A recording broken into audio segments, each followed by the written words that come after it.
Hola, ¿qué tal? ¿Cómo están? Bienvenidos a este nuevo encuentro, programa de radio, podcast, programa versión televisiva, audiovisual, como quieras llamarlo, de El Redondel. Durante 60 minutos en la versión completa, 1 hora de radio con buena música, vamos a estar repasando los temas más importantes de los últimos y de los próximos días, los que al menos acá en el programa consideramos que son temas sobre los que vale la pena hacernos algunas preguntas, discutir un poco en voz alta, hacer algo de eso, periodismo, que como decimos siempre aquí es formular más preguntas en vez de dar tantas respuestas, discutir en voz alta, pensar algunos temas que nos llaman la atención. El programa, por supuesto, es un programa de radio, un podcast o una versión en YouTube. Nos podés ver, escuchar, hay distintas alternativas, como siempre en el bloque del medio, luego del primer tema musical, luego del bloque de actualidad nacional, te voy a estar contando cómo podés escucharnos semana tras semana, vernos, contactarnos, mandarnos mensajes y todo lo que tengas ganas. Este programa que estás escuchando, que estás viendo, que estás siguiendo, es el válido entre el 8 y el 14 de junio de 2020, como un yogur, nos vencemos después de algunos días y muy bienvenidos, bienvenidas. Vamos a comenzar, si les parece, como siempre, con el primer bloque de este programa, que es el dedicado a la información nacional. Bien, ya estamos en el primer bloque del programa, como siempre, para repasar cuáles son los temas que nos marcan la agenda nacional, los temas locales aquí en la Argentina, por supuesto, todo lo que tiene que ver con la pandemia y el coronavirus, con las nuevas fases, la nueva fase en la que estamos entrando en buena parte de la República Argentina, ya con un distanciamiento social y con muchas más alternativas de movilidad. La zona más compleja, por supuesto, es el área metropolitana de Buenos Aires, AMBA, Chaco, Río Negro, alguna zona muy puntual del país, pero incluso grandes conglomerados, como puede ser el caso de Rosario, una de las 3 ciudades más importantes del país, están ya volviendo a la actividad, están teniendo reuniones sociales. La verdad, lo que pasa en AMBA es de atención, hay que prestarle, hay que seguirlo, hay que ver qué es lo que ocurre. Por estos días, al menos en este inicio de semana, el número de contagiados está en cerca de 700, 800, 900 casos, depende de estos días. Sobre este inicio, en el momento en que estamos armando este encuentro del Redondel, hay que ver en los próximos días, sobre el final de esta semana, si los números serán iguales o más, sea como fuere, en comparación a lo que ocurre en países como Chile, que el contagio está 10 veces por encima de lo que ocurre en la Argentina, con cerca de 6.000 contagios diarios. El panorama es halagador, si se puede utilizar algún término, es positivo, dentro de lo que implica una pandemia, contagios, enfermedad y por supuesto fallecimientos. En estos días el promedio es de 20 personas por día como consecuencia de la pandemia. Venimos hablando desde el principio de las particularidades de estar en el hemisferio sur, del invierno, de nuestros sistemas de salud, de la manera en que vivimos en nuestras sociedades en esta parte del mundo, incluso. Y me parece interesante los análisis que comparan lo que ocurre en otras grandes urbes como Ciudad de México, la misma ciudad de Nueva York, Londres, donde los datos, aun cuando se está flexibilizando la cuarentena, siguen siendo preocupantes. Lo que está ocurriendo en San Pablo, en Río. Hay en estos días, incluso en Buenos Aires, intentos por dar cierta flexibilización, sin dudas, para que la economía se empiece a mover de alguna manera. Vamos a ver si esto, porque de alguna manera la apertura de la opción de comprar, especialmente en Buenos Aires, ¿no? Del comercio y de comprar ropa, de comprar calzado o de salir a hacer cierto deporte, cierta flexibilización, es un poco limitada, hay que reconocerlo, de la puerta para afuera en muchos casos, los comercios solamente pueden atender así o solo podrán atender así. La actividad de caminatas es en horario, en contrahorario, cuando la ciudad está prácticamente vacía. Esto es bastante diferente a lo que ocurrió desde el principio en Europa o en Estados Unidos. En muchos de esos países se podía salir desde el principio a hacer actividad física, a correr o a caminar en el horario diurno. Esto cambia, lo que demuestra que de alguna manera las autoridades no están muy convencidas de que esta sea una gran alternativa, ¿no? Porque incluso con todo este tiempo que llevamos de cuarentena, el gobierno de la Ciudad de Buenos Aires, de Horacio Rodríguez Larreta, flexibiliza, pero tampoco tanto. Es que quizás estamos llegando, subiendo, ¿no? Empezando a subir en el pico, y hay que, sin dudas, tener cuidado a qué pueda ocurrir. Y aunque los números hablan de que en la Argentina, al menos lo que más nos preocupa es la ocupación de camas y especialmente de UTIs o UCIs, las terapias intensivas o cuidados intensivos, es relativamente bajo ahora. No son pocos los epidemiólogos, matemáticos, que acá los estamos escuchando y viendo con mucha atención, tratando de hacer proyecciones estadísticas, matemáticas, muy sólidas en su conocimiento. Bueno, decía, son varios los que plantean que indefectiblemente, dada la multiplicidad de casos, vamos viendo cómo van creciendo semana tras semana, esto pueda finalmente, antes o después, llegar a un punto de saturación del sistema de salud similar al que por otra parte ya ha ocurrido en otros lugares del continente, el caso Chile, el caso Perú, el caso Ecuador y el caso Brasil, quizás como los más representativos. Pero venimos planteando, hay que sin duda ser muy prudentes y esperar a ver cómo se desarrollan los acontecimientos, todo lo que tenga que ver con identificar enfermos, pacientes contagiados, en este periodo parece mucho más imprescindible, y ahí está, creo, una buena decisión en general de ir a buscar los casos, aunque sin dudas todo va a ser poco en comparación al drama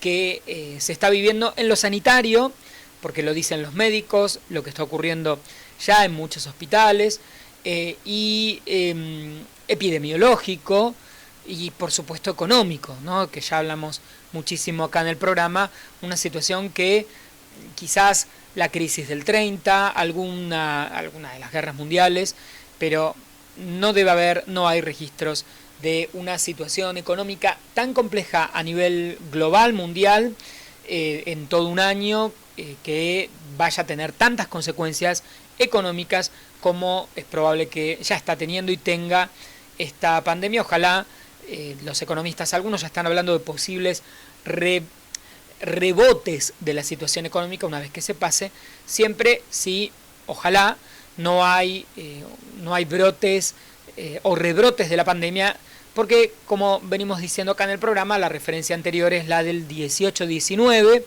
2 años de brote de la gripe española. Ojalá que eso no ocurra acá, pero bueno, no sabemos muy bien. Por ejemplo, Irán, que fue uno de los primeros países en tener brote, al inicio de abril bajó el número y ahora las estadísticas están mostrando también un nuevo crecimiento en los casos, con lo que algunos ya están hablando de que en Irán se está dando el segundo pico o un segundo posible pico de la enfermedad. Es algo muy impredecible y más allá de la estadística, depende de tantos factores lo que ocurra que hay que seguirlo. Mientras todo esto ocurre, la crisis del consumo, la caída en general en la actividad económica, los problemas para el pago de salarios, el Estado que llega a donde puede y en muchísimos casos no puede o no sabe o no tiene estructura. Ya hablamos la semana pasada de este fenómeno de los anticuarentena que desvirtúan los reclamos válidos de a quienes realmente la cuarentena y la pandemia los afecta muchísimo. Entonces estos extremos ocultan u opacan a quienes tienen en serio mucho para decir. Bueno, los grandes desafíos de estos días, ¿no? Que nos siguen preocupando. Por ejemplo, el problema del hacinamiento. Tengo un dato hace tiempo que lo voy guardando y va quedando por ahí, que es el número de personas que están detenidas en la Argentina en cárceles, en el marco de pensar un poco el tema del coronavirus. Pero la cantidad de presos creció por año un 272% en el periodo 2016-2019 en la Argentina. Esto según un informe muy interesante que había producido un colega periodista Fernando Rodríguez en el diario La Nación hace ya varias semanas, como en 20 años, solo en 20 años, se triplicó el número de reclusos. Y esto, nosotros ya lo venimos hablando la semana pasada que hablábamos un poco del urbanismo, y creo que claramente tiene que ver, se triplicó el número de detenidos, pero no la construcción de cárceles. De la misma manera que en muchos barrios, muchas veces muy humildes, se triplica el número de gente que vive, pero no la estructura del barrio, la capacidad de construcción, ¿sí? Hay falta de inversión en donde creo que claramente la pandemia ha demostrado qué es lo que falta. Inversión en salud, inversión en infraestructura sanitaria, agua, saneamiento y por supuesto una visión global de los gobiernos municipales, provinciales y nacionales para que la gente no viva agolpada o en las condiciones en las que está viviendo. El mismo panorama ocurre en las cárceles argentinas. Claramente la población no se triplicó en 20 años, pero sí el número de detenidos. Entonces, la pregunta es, no estoy planteando ni siquiera si están bien o mal detenidos, más allá de que en muchos casos, como sabemos, es gente que está detenida sin que hayan sido todavía juzgados y condenados, lo que demuestra que algo no está bien, porque deberían estar presos con una condena firme. Digo, más allá de eso, lo que sí es interesante discutir o pensar es que no se construyeron las cárceles necesarias para la cantidad de gente que se empezó a detener. Y también me parece que es válido discutir si creció la delincuencia o cambió el criterio con el que se detiene gente, lo que no me parece menor, sobre todo si vemos qué pasó en los últimos años, porque el número creció tanto que la pregunta es qué es lo que ocurrió, qué cambió. Algunos especialistas lo que hablan es que hubo mucha detención, sobre todo por lo que se suele llamar narcomenudeo. Esta gente que cae en las redes muchas veces de venta barrial de drogas, de distinto tipo de drogas, y que en general son el eslabón más bajo de la cadena, no son ni el narco, ni ese tipo que maneja mucho dinero relacionado con el narcotráfico, es el del menudeo, ¿no? Al que lo encuentran con droga, haciendo compra-venta, que a veces se queda con un dinerín ahí en el medio, y que está en los barrios, y que es por supuesto el más fácil de identificar, encontrar y judicializar y condenar, porque en muchos casos para arriba hay gente con mucho poder. Así que este tema, como veníamos hablando de la situación en los barrios humildes, también me parece que es un tema interesante. De más está decirlo, para nada estoy diciendo que hay que soltar presos, ¿no? Porque alguien va a hacer alguna lectura muy muy rara de ese tipo. No, lo que estoy planteando es, habría que pensar en todo caso cómo repensamos las cárceles. Bueno, hace mucho que lo deberíamos pensar, como otros tantos temas, ¿no? Que tienen que ver con la idea del hacinamiento, que me parece que esta idea del hacinamiento en las cárceles, en las ciudades, en los barrios, aparece como un tema interesante, ¿no? Vivir todos apretados, aplastados, sin espacio, sin luz. Hay una idea de como transversal del hacinamiento a nivel social, ¿no? En los presos, en las cárceles, pero a veces hay gente que vive en un departamentito de 15 metros, en un interno que no le da la luz del sol, y claramente no es estar preso, nadie te privó de tu libertad, pero las condiciones de vida se alejan bastante de esta sensación de libertad, de tener acceso a la luz, ¿no? Hay mucha gente que no está en una cárcel, pero vive en un lugar bastante encerrado. Otro tema que sin dudas es uno de los grandes temas de estos días tiene que ver con las denuncias por espionaje durante el gobierno anterior, es un tema complejo, interesante para seguir. Aparentemente la AFI siguió, investigó, hizo carpetas, al menos eso es lo que las denuncias que estamos viendo en muchos medios, y a partir de denuncias, por un lado, de las nuevas autoridades de la AFI, pero en general lo llamativo de todo esto es que se armaron investigaciones a periodistas, cerca de 400 periodistas de distintos medios, algunos colegas conocidos, amigos, gente con la que uno trabajó. Solo en muchos casos estas carpetas se armaron por su trabajo cotidiano e implicó en el relevamiento de sus redes, intercruzamiento de datos, calificarlos por ideología o por simpatía o no simpatía al gobierno, e incluso se hizo todo este proceso de investigación y estas carpetas que se encontraron sobre periodistas simpatizantes del gobierno, y acá aparece lo más extraño de este proceso. Aparentemente la investigación también incluía a la oposición, pero también al oficialismo, al jefe de gobierno Horacio Rodríguez Larreta, a otros funcionarios del propio gobierno, a diputados, a senadores, a gente del mismo gobierno. O sea, el gobierno investigaba a la oposición. Uno diría, bueno, está mal hacer inteligencia ilegal sobre la oposición, pero podríamos pensar, es la oposición, queremos saber qué hacen para poder adelantarnos, ¿no? Pero también se investigaba a quienes no estaban en la oposición, al mismo oficialismo, a periodistas calificados como cercanos al gobierno, y también a empresarios, a organizaciones, gente de organizaciones civiles y a funcionarios del mismo gobierno anterior. Hay cantidad de causas abiertas. En estos días se conoció el listado de periodistas, en algunos casos con relevamiento, un trabajo de relevamiento y de investigación en sus redes públicas, que sería algo así como seguir a alguien por la calle a ver qué hace o qué deja de hacer. Yo quiero que se entienda esta idea, porque no es que todo eso es público, entonces no pasa nada. Bueno, le revisaron las redes, es público. Bueno, esto es como si me siguieran a mí o a cualquiera de ustedes, o te siguieran a vos que estás por la calle y estuvieran anotando a qué hora entras al trabajo, a qué hora salís, con quién te encontraste en qué bar. Y cuidado con el razonamiento de, bueno, a ver, las redes son públicas, porque también con ese criterio lo que vos haces en la calle, en la vereda, también sería público. Pero no suena muy lógico que te estén siguiendo, revisando a dónde vamos, qué venimos, de dónde salimos, con quién nos encontramos.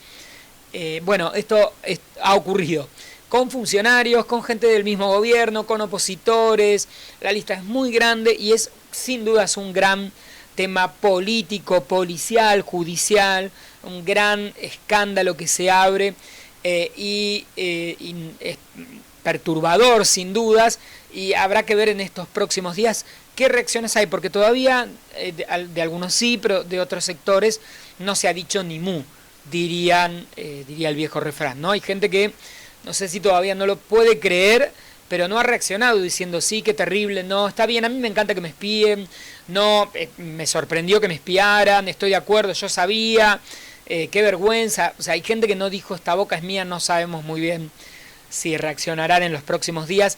Esto es política de alto, digamos, de alto entuerto, por utilizar un término, ¿no? De alta complejidad política y bastante, como digo yo, sin duda es uno de los hechos políticos en el marco de la pandemia, que bajó un poco toda la actividad política, abre una puerta muy interesante para los que hacemos periodismo, perturbadora sin dudas, y bueno, por supuesto ilegal, ¿no? Porque no es el trabajo de la agencia de inteligencia hacer todo esto, ¿no? Son otros los trabajos de inteligencia, ¿no? Especialmente seguir funcionarios, exfuncionarios, políticos, ONGs, periodistas, una cantidad de dinero increíble puesta en algo que no se entiende muy bien todavía. Bueno, veremos qué pasa. Hasta acá llegamos, hemos hecho primer bloque de actualidad, nos quedan varios temas, nos queda bloque de deportes con Eduardo Fredi, en un rato nada más. Todo esto en este nuevo programa de El Redondel. Ahora seguimos con un poco de música, no te vayas. Bien, estamos ya en el bloque del medio del programa. Como siempre, es el tiempo para recordarte de qué manera podemos estar en contacto. Ante todo, toda la data que te voy a dar está en nuestro blog elredondel.wordpress.com.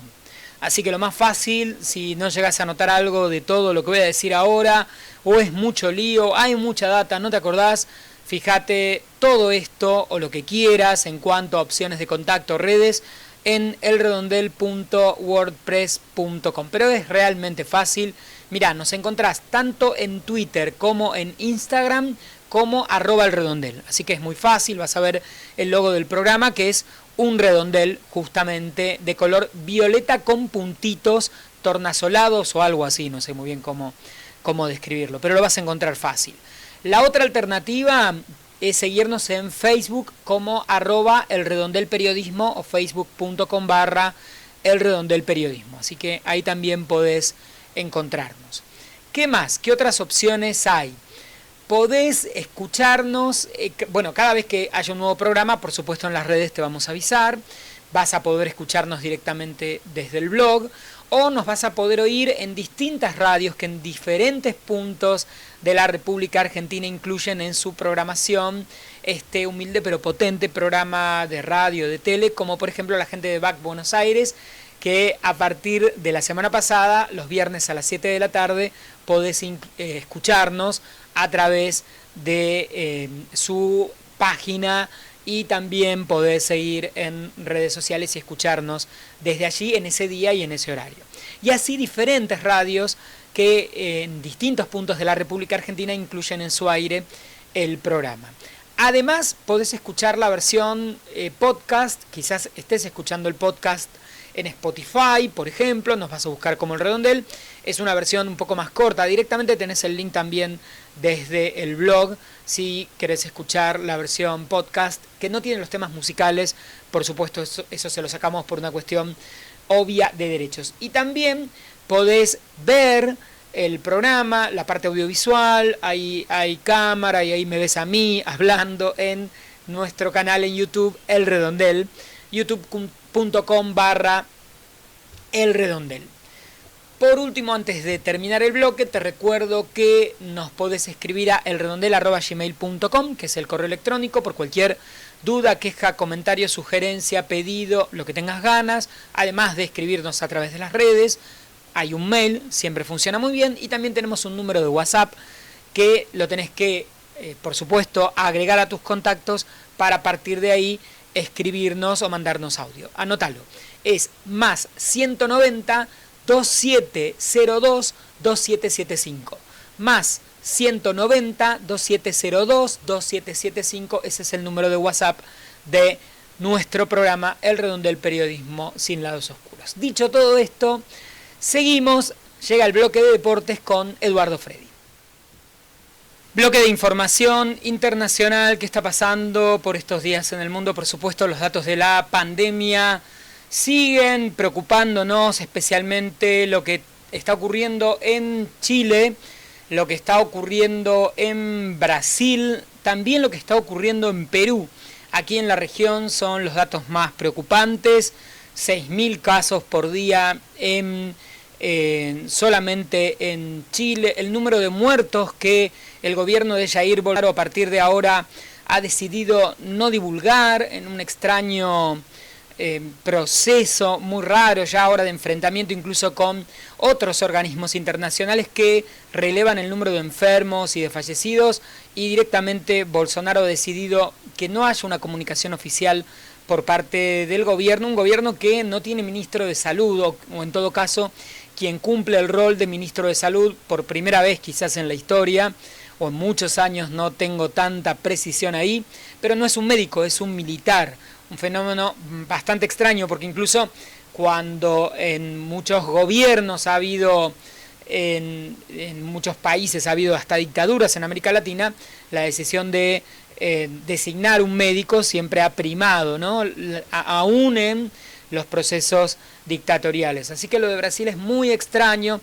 A esto, al igual que lo que ocurre en Estados Unidos, hay que sumarle al tema pandemia, crisis económica, coronavirus, hay que sumarle enfrentamientos.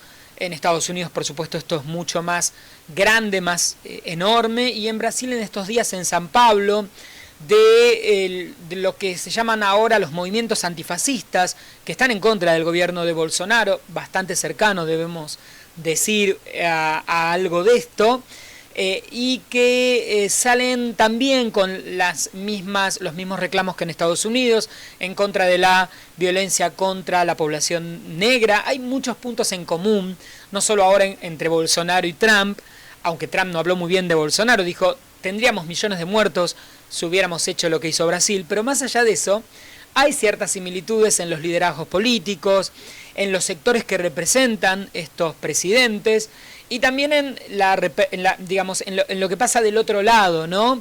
En la juventud, en los grupos que no se sienten identificados, en muchos casos, las minorías étnicas, porque hay cierto discurso similar, tanto en Trump como en Bolsonaro, frente a las minorías étnicas, religiosas, en cuanto al color de su piel, o minorías, en el caso de los latinos, los pueblos indígenas en Brasil. Así que, de alguna manera, los fenómenos que se están dando en América del Norte y en América del Sur son parecidos, aunque es mucho más fuerte esta gran reacción después del asesinato de George Floyd en Minnesota. Es mucho más fuerte lo que está y sigue ocurriendo en Estados Unidos, con repercusiones que todavía no sabemos muy bien a dónde van a ir, porque mientras se dan las manifestaciones, las marchas, los reclamos, las protestas, en algunos casos pacíficas, y por supuesto en el marco de todo eso siempre hay violencia. Lamentablemente, cuando sale mucha gente a la calle, siempre hay sectores más radicalizados y más violentos. Mientras la policía, los estados, los gobiernos estatales van repensando el rol que le dan a la policía, qué espacio, van pensando nuevas leyes, van diciendo algo así como no se puede ahorcar a un detenido, porque estaba en las normativas la técnica que aplica este policía, el que mata a George Floyd, era una técnica que por supuesto podríamos decir estuvo mal aplicada, pero estaba dentro de los protocolos para reducir a un detenido. No había ninguna normativa que no estaba permitida esa maniobra de apoyar la rodilla sobre el cuello. Por supuesto, era una maniobra solo para, o la técnica sería o implicaría solo reducirlo para detenerlo. 8 minutos de esa maniobra deviene sobre cualquier cuerpo, el de cualquier persona, en la muerte, como ocurrió con Floyd. Pero digo, mientras todo esto ocurre y Trump se aísla en la Casa Blanca y luego aparece en los medios y da discursos, y a veces está más duro y a veces más condescendiente, y creo que el mismo Donald Trump no sabe muy bien, no está acostumbrado a manejar esto, y eso que tiene mucha experiencia en los medios. Mientras esto ocurre, algunos líderes del Partido Republicano, el partido que lo llevó a Trump, hay que acordarse que Trump, siempre hay que tener en cuenta que no es un político del Partido Republicano, fue por el Partido Republicano, pero él no es un militante, no es un empresario devenido en político.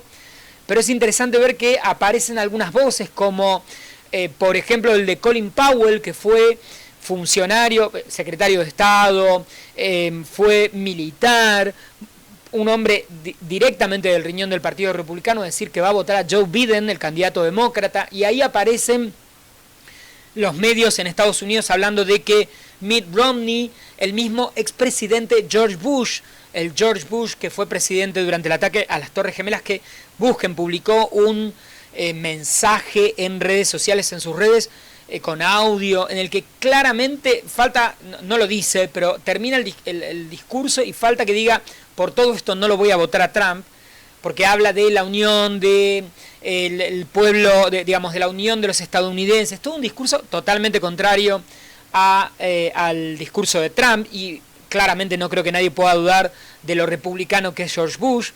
Y ahí aparece el hermano de George Bush, Jeb Bush, John McCain, la viuda de John McCain, Cindy McCain, senadores, exfuncionarios, gente del Partido Republicano que dice, no, hasta acá llegamos con Trump.